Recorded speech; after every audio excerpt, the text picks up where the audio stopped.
Hello दोस्तों, welcome to our channel dream exam classes. और आज हम बात करने वाले हैं यूपीएससी सीएपीएफ के स्टेज टू में क्या क्या होता है। स्टेज टू बोले तो रिटर्न के बाद जब बच्चों को बुलाया जाता है फिजिकल, मेडिकल और डॉक्यूमेंट वेरिफिकेशन, उसमें बात करने वाले हैं। और मैं आपको अपने पर्सनल एक्सपीरियंस से बताऊंगा कि क्या चीज़ें आपके लिए प्रॉब्लम क्रिएट कर सकती है और क्या चीज़ें आपके लिए प्रॉब्लम क्रिएट नहीं कर पाएंगी। मेरा अपना 2 टाइम एक्सपीरियंस है इसके लिए। तो बात शुरू करते हैं दोस्तों, सबसे पहले कि आज हम इस वीडियो में देखने क्या क्या वाले हैं। तो देखिए, सिंपल सी बात है। इस वीडियो में आज हम बात करने वाले हैं मेनली इन मुद्दों पर। पहला क्या है कि जब डॉक्यूमेंट वेरिफिकेशन में क्या क्या होता है, कौन कौन से नेसेसरी डॉक्यूमेंट होते हैं। Physical standard test PST, physical endurance या फिजिकल एफिशिएंसी टेस्ट भी इसको कहते हैं पीईटी, और मेडिकल टेस्ट के बारे में। देखिए, सबसे पहले जैसे ही आपको बुलाया जाएगा, जब आपका रिटर्न क्लियर हो जाता है, तो उसके विद इन 4 to 5 डेज या विद इन अ वीक आपका एक लिंक एक्टिवेट हो जाता है, जिसमें आपको डिटेल्ड एप्लीकेशन फॉर्म फिल करना होता है, जिसमें आपको कंप्लीट आपकी पर्सनल इंफॉर्मेशन, आपके एजुकेशनल बैकग्राउंड, आपके मदर फादर सबकी कंप्लीट इंफॉर्मेशन आपको अपने इस डेफ के अंदर फिल करनी होती है। ठीक है, तो सबसे पहला जो नेसेसरी डॉक्यूमेंट है वो डेफ आपको लेके जाना है, अलोंग विद जो एडमिट कार्ड आता है उसके साथ। हाई स्कूल और इंटरमीडिएट की मार्कशीट प्लस सर्टिफिकेट, ये भी नेसेसरी चीज होती है। सबसे मेन इंपॉर्टेंट चीज होती है दोस्तों ग्रेजुएशन की फाइनल ईयर मार्कशीट। और अगर आपकी डिग्री आ गई है तो वेल एंड गुड, नहीं है तो आपको प्रोविजनल सर्टिफिकेट अपने यूनिवर्सिटी की तरफ से दिखाना होगा। जो की फैक्टर रोल प्ले करता है दोस्तों, वो होता है कास्ट सर्टिफिकेट, जिसमें वहां बहुत लोगों को दिक्कत आती है, क्योंकि ओबीसी एससी एसटी के लिए कास्ट सर्टिफिकेट बहुत से लोगों का स्टेट का बना हुआ होता है, तो वो अलाउ नहीं होता, सेंट्रल के फॉर्मेट में चाहिए। कुछ लोगों का पुराना हो जाता है, 3 साल से ज्यादा पुराना, उसको भी नहीं मानते। एक ओरिजिनल आईडी कार्ड आपको चाहिए ही चाहिए, जिसमें आपकी सेम इंफॉर्मेशन होनी चाहिए। डोमिसाइल सर्टिफिकेट भी चाहिए, नहीं है तो कोई प्रॉब्लम नहीं होती।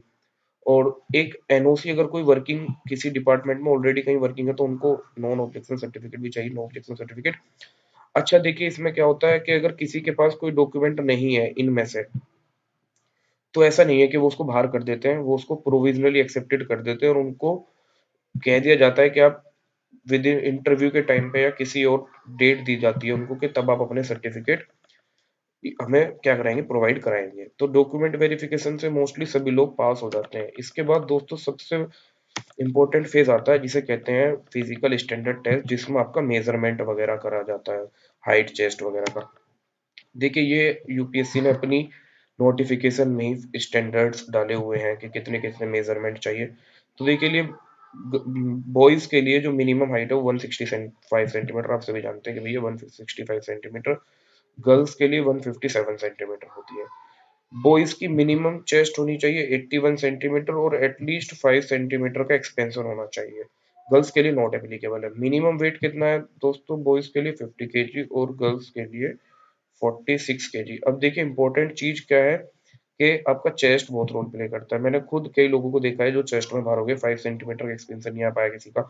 हाइट में भी एक दो लड़का हो जाता है कई बार नहीं भी हो पाते, लेकिन थोड़ा सा स्ट्रिक्टली ही मेजर करते हैं, 1-2 सेंटीमीटर आपकी कम ही रखते हैं वो। अगर ज्यादा है तो 165 से 1-2 सेंटीमीटर फालतू है तो आपको प्रॉब्लम नहीं आने वाली है, लेकिन अगर आपकी एक्चुअल में 165 सेंटीमीटर, तो वहां पे प्रॉब्लम आपको हो जाएगी। वेट में कई बार क्या होता है, आपके फिजिकल स्टैंडर्ड टेस्ट में वेट भी मेजर करते हैं, और वेट आपकी हाइट और आपकी एज के अकॉर्डिंग वहाँ पे कैलकुलेट होता है। फॉर एग्जांपल, ये वेट चार्ट है जो यूपीएससी ने नोटिफिकेशन में डाला हुआ होता है। फॉर एग्जांपल, मैं बॉयज के लिए बताता हूँ। अगर मान लीजिए आपकी हाइट फॉर एग्जांपल 170 सेंटीमीटर है, और मान लीजिए आपकी एज 23 to 27 के बीच में है, तो आपका जो वेट होना चाहिए 54 से 66 होना चाहिए। इससे बियॉन्ड अगर जाता है 1-2 किलो तो कोई प्रॉब्लम नहीं आती, लेकिन अगर उससे 1-2 किलोग्राम से ज्यादा अगर ऊपर जाता है, 1 किलो से 2 किलो से, तो दोस्तों रीमेडिकल मिल जाता है फिर आपको वेट में। तो बड़ा ही, अगर वेट किसी का है ऐसा इशू वेट के साथ, तो अभी वो कवर कर ले उसको, अदरवाइज बाद में बड़ी प्रॉब्लम हो जाती है, रीमेडिकल का एक्टिव हो जाता है दिमाग में। तो ये हाइट के अकॉर्डिंग और उनकी एज के अकॉर्डिंग दोस्तों ये क्या किया गिवन है, ये आपको वेट चार्ट गिवन है। ये इसी तरह सिमिलरली फॉर गर्ल्स भी दिया जाता है। तो दोस्तों, ये बड़ा रोल प्ले करता है। रीमेडिकल बहुत लोगों को मैंने खुद देखा है मिलते हुए, कि वेट चार्ट में मिल जाता है। उसके बाद आता है सबसे मेन फेज, जिसे कहते हैं फिजिकल एफिशिएंसी टेस्ट। इसमें देखिए क्या क्या होता है। देखिए, यानी कि आपका डीवी से आप पास हो गए अगर, या फिर उसके बाद अगर आप दोस्तों अगर आपने पीएसटी पास कर लिया है तो ही आपको पीईटी में कराया जाएगा, अदरवाइज तो आपका पीईटी नहीं क्लियर होगा। अगर आप डीवी में बाहर हो गए या पीएसटी में बाहर हो गए, हाइट चेस्ट में कहीं बाहर हो गए, तो आपको पीईटी नहीं कराया जाएगा। फिर तो आपको सीधा सिंपली वहीं से वो बाहर भेज देंगे। लेकिन अगर आप पीईटी में जाते हैं तो आपको ये स्टेज मिलेंगी। सबसे पहले आपकी 100 मीटर रेस होती है दोस्तों, 16 सेकेंड का टाइम होता है फॉर बॉयज, और गर्ल्स के लिए कितना होता है, ओनली 18 सेकेंड, ठीक है ना। इसे मोस्टली सभी लोग पार कर जाते हैं। एक बार मेरे साथ हुआ था कि एक लड़का गिर गया था तो वो इसको पास नहीं कर पाया था, वो 100 मीटर से बाहर हो गया था। 800 मीटर रेस होती है दोस्तों, इसमें आपको 3 मिनट और 45 सेकेंड ईजी है, आप कर सकते हैं, क्लियर कर लेते हैं लोग। गर्ल्स के लिए 445 का टाइम है। लॉन्ग जंप बड़ी क्रिटिकल होती है दोस्तों, 3.5 मीटर होते हैं और 3 चांस मिलते हैं। इंपॉर्टेंट क्या है, 3 चांस है। देखिए, कई लगे मेरा 2 बार हुआ है, तो कहीं पे क्या होता है कि कहीं पर तो वो पहले सबको एक एक चांस देंगे, फिर उसके बाद दूसरा चांस देंगे सबको, फिर उसके बाद मतलब जिसका नहीं लगता है तो सबके बाद में उसका दोबारा नंबर आता है। लेकिन कहीं कहीं पे क्या होता है कि किसी लड़के का अगर पहले चांस में क्लियर नहीं होता है तो उसको तभी दूसरा चांस देते हैं, और अगर दूसरे में भी नहीं होता है तो तभी तुरंत कंटिन्यूअसली उसे थर्ड चांस भी देते हैं। कई बार ऐसा होता है, और कई बार ऐसा भी होता है कि पहले सबको फर्स्ट चांस दे देते हैं, फिर सबका कंप्लीट होने के बाद में जिनका नहीं हो पाया क्लियर, फिर उनको सेकंड चांस दे देते हैं, फिर जिनका नहीं हो पाया फिर उनको थर्ड चांस देते हैं। तो पता नहीं, इनका अपना ही कुछ सिनेरियो है। और ये शॉर्ट पुट होता है, 4.5 मीटर फेंकना होता है दोस्तों, 7.26 केजी का। गर्ल्स के लिए ये शॉर्ट पुट वगैरह कुछ ऐसा होता नहीं।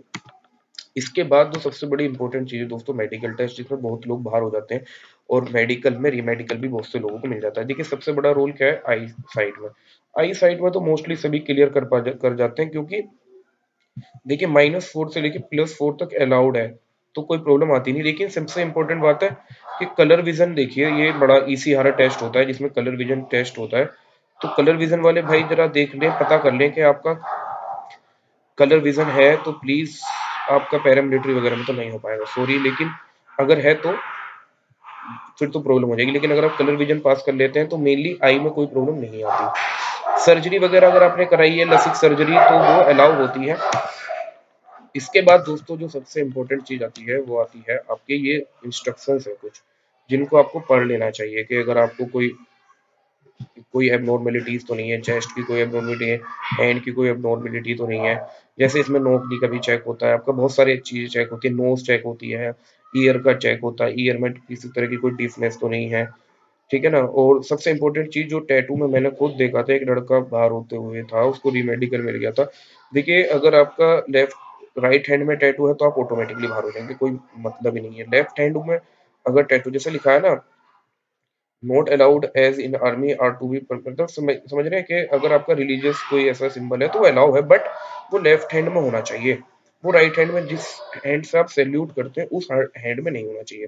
लेफ्ट हैंड में भी उसकी लिमिट ये है कि 1/4 ऑफ दैट पर्टिकुलर साइड, मतलब उस particular part of the body के 1/4 से ज्यादा ना हो। मतलब ऐसा ना हो कि अगर आपके एल्बो पे है तो पूरे एल्बो पे ही आपने टैटू बनवाया हुआ है, ऐसा नहीं होना चाहिए। तो ये टैटू का सिचुएशन भी आपको मैंने बता दिया। नोक नीस देखिए लिखा हुआ है, नोक नी है तो दोस्तों फ्लैट फुट है, तो दोस्तों कोई मतलब ही नहीं है, आपको तुरंत ऑटोमेटिकली वो और मेडिकल में पास नहीं हो पाता है। देखिए, वेरिकोस वेन होती है, आप अगर अपने पैरों पे देखेंगे तो दोस्तों वेरिकोस वेन नाम की एक जब आप कभी रनिंग वनिंग करते हैं तो आपकी वेन्स आ जाती है पैर पे, ऊपर की तरफ दिखाई देती है दोस्तों, वो भी कोई चांस नहीं है वहां पे, मतलब बाहर ही हो जाता है, कोई प्रॉब्लम नहीं होता है, ठीक है ना। स्क्रोटल स्वेलिंग भी होती है, हर्निया का कुछ सिचुएशन होती है, सब ये मतलब मैं बता रहा हूँ जिनमें आपका कोई चांस नहीं है कि रीमेडिकल में भी चांस मुश्किल हो पाता है। Feet and toes well formed होने चाहिए, कई बार आपने देखोगे कुछ कुछ डिफॉर्म्ड हो जाते हैं, ठीक है ना। तो दोस्तों ये सिचुएशन थी आपकी, ठीक है। और टैकीकार्डिया मतलब जो अगर आपका हाई ब्लड प्रेशर या लो ब्लड प्रेशर, जो आपका बीट रेट होता है, पल्स रेट होता है, उसका भी प्रॉब्लम होता है। तो थैंक यू वेरी मच। आपकी ये वीडियो अगर आपको पसंद आई हो और आप चाहते हैं कि इस बार के सीएपीएफ के लिए हम आपको गाइड करें आपकी प्रिपरेशन के लिए, क्योंकि इस बार का सीएपीएफ दोस्तों 4 अगस्त को है, तो भी बहुत टाइम है। अगर आप सही वे में सही गाइडेंस के साथ तैयारी करना चाहते हैं तो चैनल को लाइक शेयर सब्सक्राइब कर लें, हम टाइम टू टाइम आपको पर्टिकुलरली गाइडेंस के साथ वीडियो प्रोवाइड कराते रहेंगे। थैंक